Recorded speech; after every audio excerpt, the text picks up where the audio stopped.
Sunday morning சண்டேனாலே நமக்கு காலையிலேயே டிஃபனுக்கு சிக்கன் குழம்பு வச்சா தான் அந்த டேவே நமக்கு சண்டே மாதிரி இருக்கும்.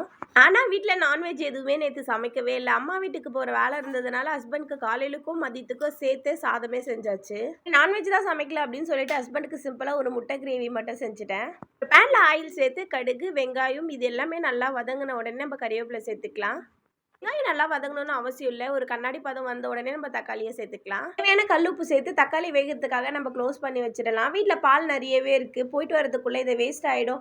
ஹஸ்பண்ட் ஏதாவது செஞ்சு வச்சுட்டு போய்டும் அப்படின்னு சொல்லிட்டாங்க. அதுக்காக சைடில் பாலையும் காய்ச்சிட்டு இருந்தேன். இப்போ குழம்பு மிளகாய் தூள் 1 ஸ்பூன், கரம் மசாலா 1/2 ஸ்பூன் சேர்த்து நல்லா மிக்ஸ் பண்ணிவிட்டு ஒரு 1/2 டம்ளர் தண்ணி மட்டும் சேர்த்துக்கலாம். அது நல்லா கொதிச்சு எண்ணெய் பிரிஞ்சு வந்த உடனே நம்ம 3 முட்டையை உடச்சி சேர்த்துக்கலாம். முட்டையை மிக்ஸ் பண்ணி விடாமல் அப்படியே சிம்லேயே வச்சு நம்ம வேக விடலாம். இந்த ரவையை வச்சு சீக்கிரமாக ஏதாவது செஞ்சிடலாம்னு சொல்லிட்டு ஹஸ்பண்ட் கிட்ட ரவை வாங்கிட்டு வர சொல்லி ரவா லட்டே ரெடி பண்ணிட்டேன்.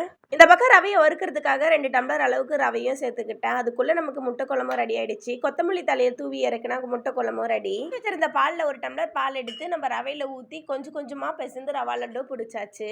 இதெல்லாமே ரெடி பண்ணி வச்சுட்டு நானும் குட்டீஸை மட்டும் போய் ஃப்ரெஷ் ஆகிட்டு வந்தாச்சு.